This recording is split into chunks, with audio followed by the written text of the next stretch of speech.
बदलता है रंग आसमां कैसे कैसे, बदलता है रंग आसमां कैसे कैसे, ज़मी खा गई आसमां कैसे कैसे।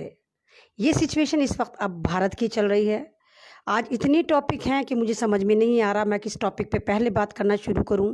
हालांकि गुड न्यूज़ तो उसमें एक भी नहीं है, लेकिन इतनी भय हमें तो अब इतनी आदत हो गई है कि जिस दिन बैड न्यूज़ ना मिले तो हमारे पेटों में मरोड़े उठने शुरू हो जाते हैं कि भाई आज बैड न्यूज़ नहीं आई हमारे पास। तो सबसे पहली न्यूज़ मैं आपको दूंगी कि ज्योतिरादित्य सिंधिया जो हैं उन्होंने बीजेपी पे जन्नाटेदार तमाचा मारा है और कांग्रेस में शामिल होने की अपनी पूरी की पूरी चिढ़ दे दी है। अब वो अलग बात है कि कांग्रेस उनको लेती है या नहीं लेती है, लेकिन वो कांग्रेस में आने के लिए पूरे के पूरे जूतों समेत तैयार हैं। अगर आपको याद हो, अभी मैंने एक हफ्ते पहले वीडियो बनाई थी, उसमें मैंने खुद कहा था कि हमारे सिंधिया साहब की जो औकात है, बीजेपी के टुच्चे टुच्चे जो पार्षद हैं उन्होंने ये कर रखी है कि धोबी का कुत्ता बना रखा है, जो घर का है ना घाट का। इतनी सी इज्जत नहीं है, जिनको महाराजा कहा जाता है, जो रजवाड़े ख़ानदान से हैं, उनकी इतनी बेइज्जती ख़राब कर रखी थी। तो मैं वैसे तो किसी पार्टी से नहीं हूँ, ना मैं कोई नेता हूँ, ना कोई अभिनेता हूँ, लेकिन मेरा अपना पर्सनल ओपिनियन है कि अगर कांग्रेस को एक गलती माफ़ कर देनी चाहिए। अगर ज्योतिरादित्य सिंधिया आना चाहते हैं तो उनकी ये गलती उन्हें माफ़ कर देनी चाहिए, क्योंकि अलका लांबा भी आपको याद होगा, अलका लांबा भी पहले कांग्रेस में थी। ये भी लालच में आप पार्टी में गई थी कि इन्हें मिनिस्ट्री मिलेगी, और फिर वहाँ इन्हें कुछ नहीं मिला था, तो फिर ये बैक टू पवेलियन कांग्रेस में आ गई थी और कांग्रेस ने इनको ले लिया था। और आने के बाद अब ये पूरा का पूरा हक अदा कर रही है कांग्रेसी होने का। तो मैं यही कहूँगी कि वेलकम करना चाहिए कांग्रेस को, क्योंकि एक गुनाह तो सब माफ़ कर देते हैं। तो एक गुनाह, ये आपकी पहली गलती है, उसे प्लीज़ आप माफ़ कर दें। दूसरी, आज हम बात करेंगे फिर चाइना की बात करेंगे। चाइना पे जिस तरह के आप देख रहे हैं कि मैं क्या दिखा रही हूँ चाइना को, कि चाइना किस तरह हमारे पे चढ़ाई कर चुका है, कितने एरिया हमारे घेर चुका है। एक मैंने पहले बोला कि चिकन नेक कॉरिडोर है, उस तक पे आ गया है। 6-8 स्टेट हमारी ख़तरे में है। लेकिन ये जो मुर्दा मीडिया है, तवाइफ मीडिया है, ये दिखाया जा रहा है नहीं हमने चाइना को ये कर दिया, हमें ऑस्ट्रेलिया से सपोर्ट मिल रही है, अमेरिका हमारे पे ये कर रहा है, हमने ये रणनीति तैयार करी, हमने वो करा। आज चाइना का एक न्यूज़पेपर है ग्लोबल टाइम्स, उसमें चाइना ने लताड़ मारी है गोदी मीडिया को, भारत की मीडिया को, और बोला है, भारत से बोला है कि इसको संभाल लो, ये जो बकवासें कर रहा है, पता नहीं कौन कौन सी पुरानी वीडियो दिखा रहा है कि इन्होंने हमारे फौजी मार दिए, इनको सुधार लो। और ये कहा है कि भारत के लोगों से हम ये कहना चाहते हैं चाइनीज़, कि वो इस मीडिया पे ज़रा सा यकीन न करें, क्योंकि बिल्कुल बकवास दिखाता है, झूठ दिखाता है। और दूसरी बात, ये उन्होंने ये भी कहा, चाइना ने ये भी कहा कि भारत के जो पॉलिसी मेकर हैं वो सही हैं, जिनके साथ हमारी वार्तालाप होनी है, 6 तारीख में टेबल मीटिंग होनी है। लेकिन ये मीडिया जो है मुर्दा हो चुका। जाहिर सी बात है ये मुर्दा हो चुका, क्योंकि हम भी ये मुर्दा हो चुके हैं। हम इंसान ही कहाँ बचे हैं, हम तो लाशें हैं। हम इस वक्त भारतीयों का हाल ये है कि हम रंगीन कपड़ों में लिपटी हुई वो लाशें हैं जिनमें ज़िंदगी का एहसास है, वो इधर उधर टहलती फिरती हैं। और ये जो मुर्दा मीडिया जो बैठा है, ये पोस्टमार्टम करने वाला मीडिया जल्लाद हैं, जो हमारा पोस्टमार्टम करते हैं, रोज़ाना मज़े लूटते हैं, हमारे दिल गुर्दे फेफड़े निकालते हैं और उन्हें फ़रोख्त करते हैं। इन्होंने पूरी दुनिया में हमारी भत पिटवा रखी है। भाइयों, एक बड़ी सैड न्यूज़ है, अगर आप लोगों ने एटलस साइकिल यूज़ करी हो तो एटलस कंपनी जो है साइकिल की, वो बंद हो गई है। कल वो बंद है कि उसके पास फंडिंग नहीं थी, और इस वजह से पूरे 1000 वर्कर जो हैं वो बेरोज़गार हो गए हैं। हम, मुझे नहीं मालूम वो मोदी का जो है, वो चाय वाले का, हमारा हमारे जो चौकीदार है, उसका जो 20 लाख करोड़ का जुमला था, 20 लाख करोड़ की फंडिंग थी, वो किसकी जेब में गई? लेकिन एटलस कंपनी को नहीं मिली, जिसकी वजह से पूरे 1000 लोग जो हैं वो बेरोज़गार हो गए हैं। आज ही एक न्यूज़ मैंने देखी कि राहुल बजाज कंपनी के इकलौते उद्योगपति हैं जिन्होंने खुलकर बीजेपी के खिलाफ बोला और कांग्रेस के साथ जाकर बोला। मतलब बिल्कुल ऐसा लग रहा है कि बीजेपी का बोया हुआ जो है वो वापस आ रहा है। जो इसने ये बबूल पे सेब उगा रही थी, तो बबूल पे कभी सेब नहीं उगलते। अगर आप बबूल पर कभी सेब नहीं उगते हैं, अगर आप कांटे बोएंगे तो आपको कांटे ही मिलेंगे। तो सारा का सारा इन पे रिटर्न हो रहा है। बीजेपी का हाल ये है कि बीजेपी के जितने वर्कर हैं, बीजेपी ने अपने जितने भी वर्कर हैं, कोई नाचने वाली को दे दिया, किसी तवाइफ को वर्कर बना दिया, किसी कुछ को टिकटॉक वाली को बना दिया।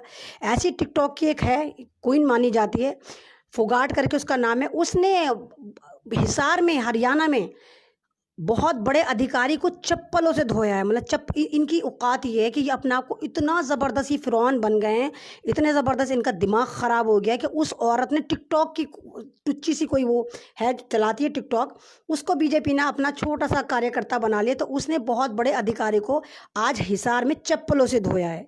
तो इनका ये हाल है, इनकी हरकतें ये चल रही हैं इस वक्त कि इनको ज़रा सी तमीज़ नहीं है कि ये कर क्या रहे हैं।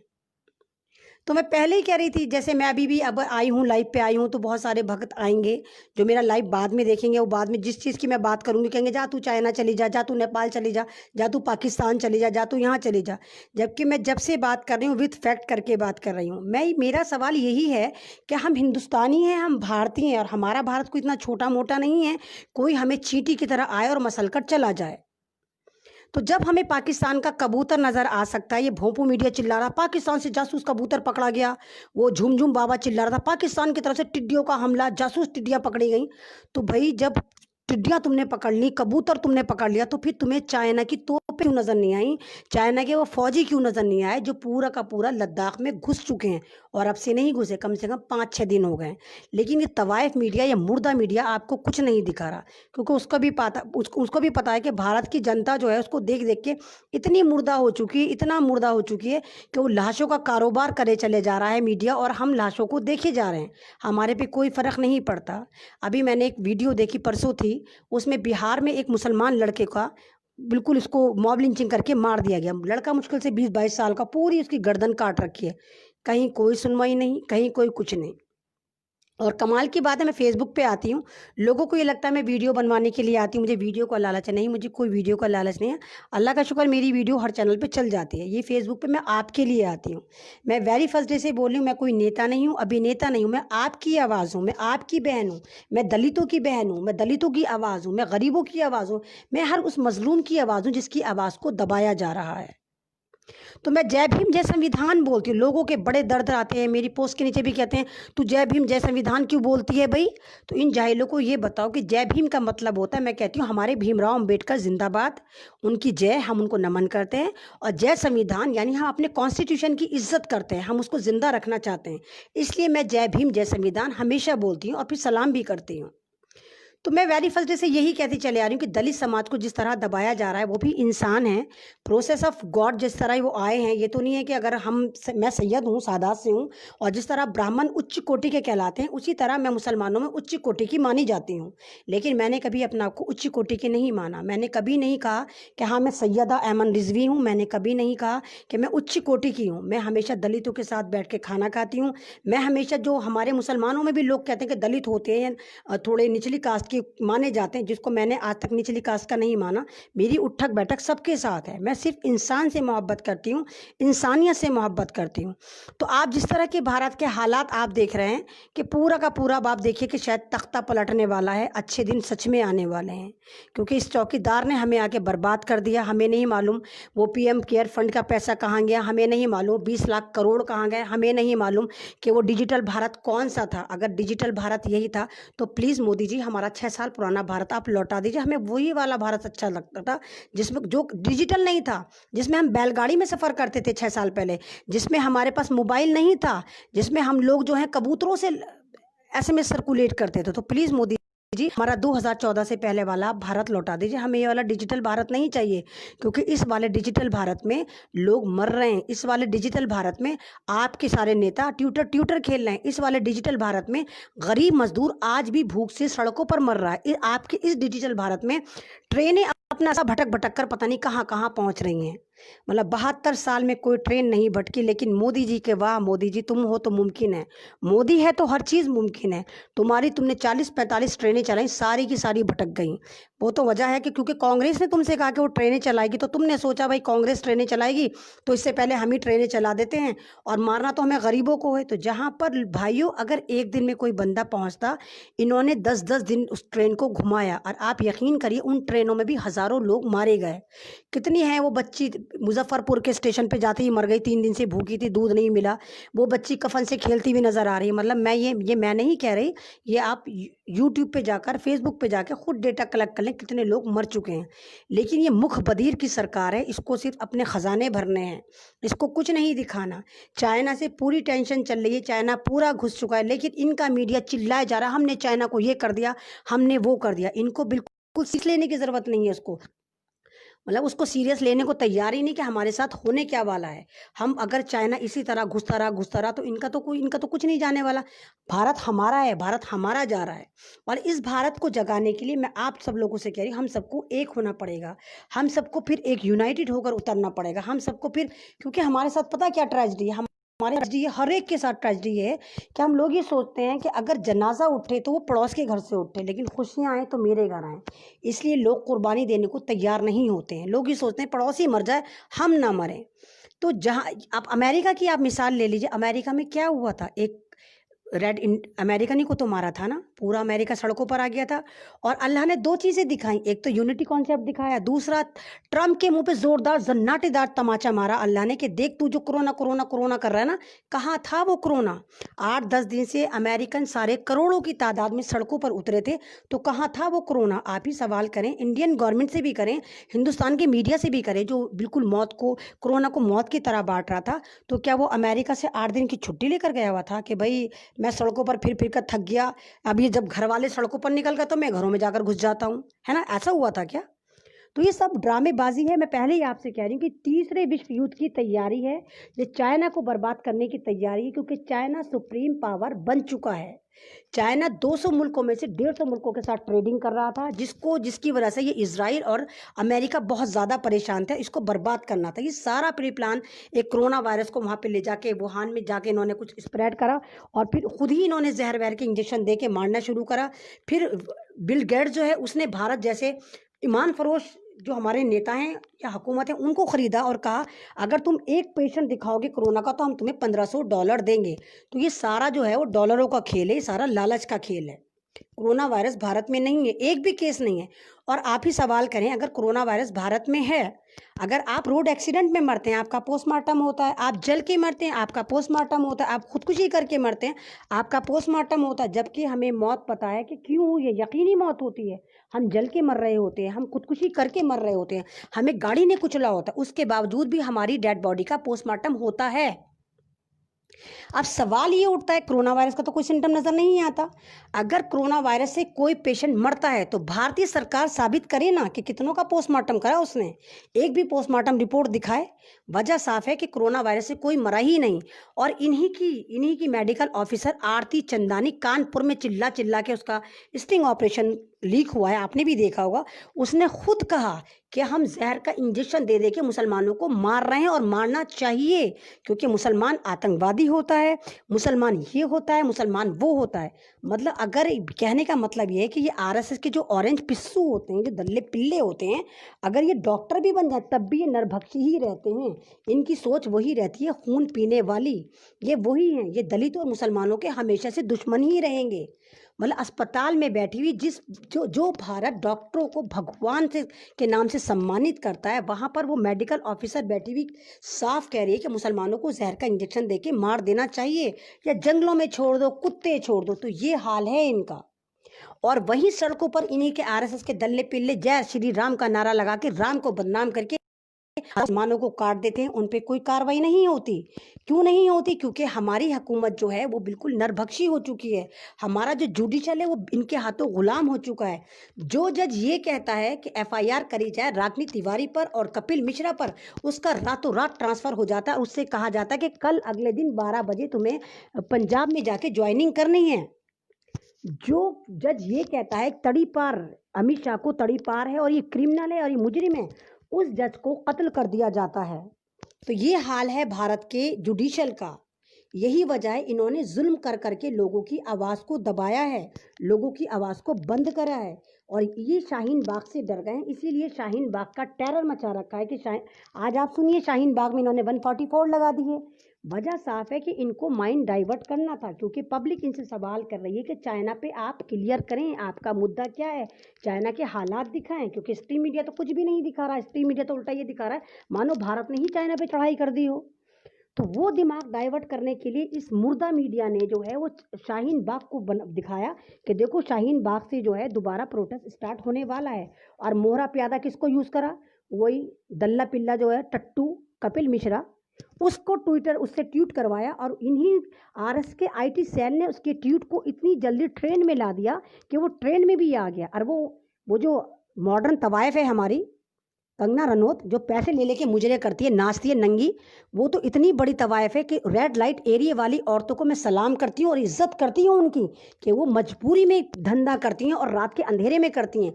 लेकिन वो इतनी बड़ी वाली तवायफ है कि पैसा लेके मुजरा करती है। अब उसने देखा कि उसका जिस्म बिकना बंद हो गया, लॉकडाउन चल रहा है, ये चल रहा है, तो उसने अपना जिस्म जो है वो आरएसएस को जाके सेल कर दिया कि हाँ भाई मैं तुम्हें फेवर करूँगी।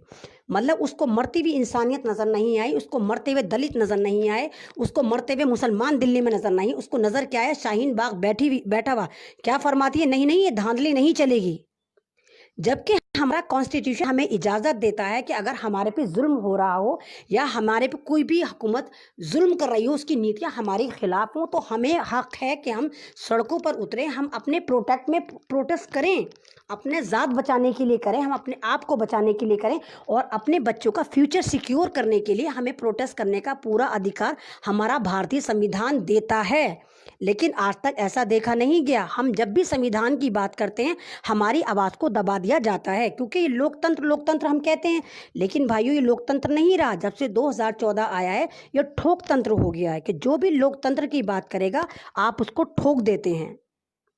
तो ये बिल्कुल दादागिरी वाली बात चल रही। और मैं अभी भी आप लोगों से कहूँगी, अगर हम लोग अवेयर नहीं हुए, अभी भी अगर हम लोग नहीं जागे तो बहुत देर हो जाएगी, फिर हमारे पास बचाने के लिए कुछ भी नहीं बचेगा। अभी भी हम सब कुछ ख़त्म कर चुके हैं, क्योंकि ये तो रोज़ किसी के भी घर में घुस जाते हैं, किसी को भी उठा के मॉब लिंचिंग कर देते हैं, किसी भी कम्युनिटी को टारगेट कर देते हैं, कभी मुसलमानों को मार रहे हैं, कभी दलितों को मार रहे हैं, और जो मजदूर सड़क पर भूखमरी से मर रहा है उसका ये मजाक उड़ा रहे हैं ट्विटर पर जाकर। इनके ही नेता कह रहे हैं वाह ज्योति कुमारी तूने 1500 किलोमीटर साइकिल चला ली, चलो हम तुम्हें साइकिल ओलंपिक में लेंगे, साइकिल में इसमें लेंगे। यानी कि भारतीय सरकार ने जो ये हमें टास्क दिया है, ये जो लॉकडाउन का टास्क दिया है, ये लोगों को मारने का दिया है कि अगर इसमें कोई बच गया तो विजेता माना जाएगा। मरना सबको सड़क पे चाहिए, लेकिन अगर कोई गलती से बच जाता है तो वो विजेता माना जाएगा। तो ये हाल है। रामविलास पासवान ने बोला राज उसको ज्योति कुमारी को कि ज्योति कुमारी मुबारक हो, तुम जिंदा बच गई, अब हम तुम्हें रेस में लेंगे।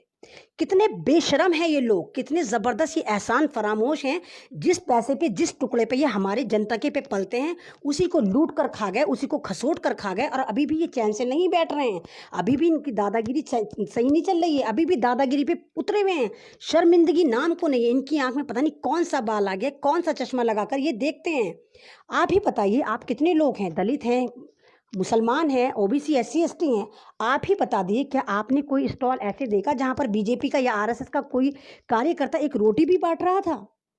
गाय मूत्र के स्टॉल लगे हुए थे, गाय मूत्र के स्टॉल फेसबुक पे चल रहे हैं कि गाय मूत्र पियो और कोरोना भगाओ, लेकिन खाने का कोई स्टॉल बीजेपी ने नहीं लगाया। हाँ, जितने मुसलमान, जितने लोग और बांट रहे थे उनका खाना पलट दिया, उनको भगाया, उनको मारा, पुलिस के साथ मिलके मारा कि तुम खाना क्यों बांट रहे हो, तुम इनको मरने क्यों नहीं देते? क्योंकि भारतीय सरकार तो चाहती है इनको मारना। पता नहीं कौन सा वाला ये गरीबों को मार के, कौन से वाले मजदूरों को मार के ये कौन सा डिजिटल भारत की जो है वो नींव लेकर आएगी।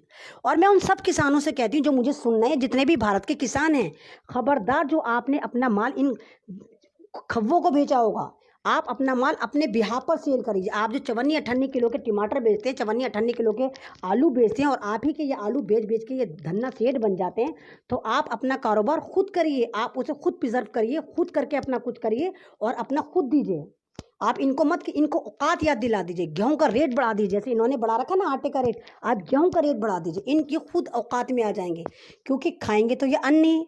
अगर आप इनको अन्न देना बंद कर देंगे, ये नोट तो खा के नहीं मरेंगे, कुछ ना कुछ तो खाएंगे ना। तो आप चावल देना बंद कर देंगे, आप गेहूँ देना बंद कर देंगे, आप सब्जियाँ देना बंद कर देंगे, तो नोटों से पेट नहीं भरता है। नोट के गद्दों से पेट, नोट के गद्दों पे सोया जा सकता है, सब चीज़ें खरीदी जा सकती है, लेकिन अगर आप खाना देना बंद कर देंगे तो ये खाना नहीं खरीद सकते। जैसा कि आप देखिए, कल अमेरिका ने कहा कि चाइना की फ़्लाइट पे बैन कर दिया कि अमेरिका में चाइना की फ़्लाइट नहीं आएंगी। चाइना ने इंस्टेंटली उस पर स्टेप लिया और क्या कहा, जितना भी अमेरिका से कारोबार था वो फ़ौरन के फ़ौरन क्लोज कर दिया। आपको मालूम है अमेरिका को कितनी चपत लगी? 32 बिलियन सूद, कपास, मकई वगैरह वहाँ से अमेरिका से चाइना आता था, वो सारे के सारे ऑर्डर कैंसिल कर दिए। इसको कहते हैं देशभक्ति, इसको कहते हैं देश के लिए काम करना। और अमेरिका की मैं आपको बात बताऊं, बिल जैसा यहाँ पर जुटलर बैठा हुआ है हमारा चाय वाला, ऐसे ही वहाँ पर ट्रम्प जुटलर है, वो भी बकवासें हाँकता है, चवन्नी का कुछ नहीं करता।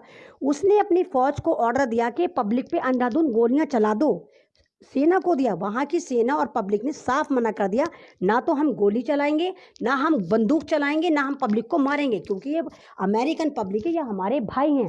तो इसको इंसानियत कहते हैं।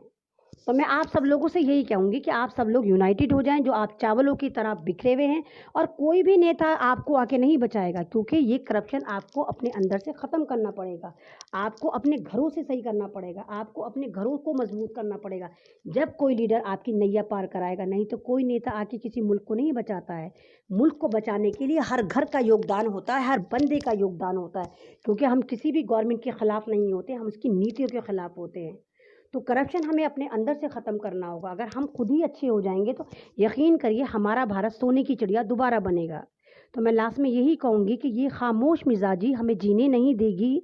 इस दौर में जीना है तो कोहराम मचा दो। शुक्रिया।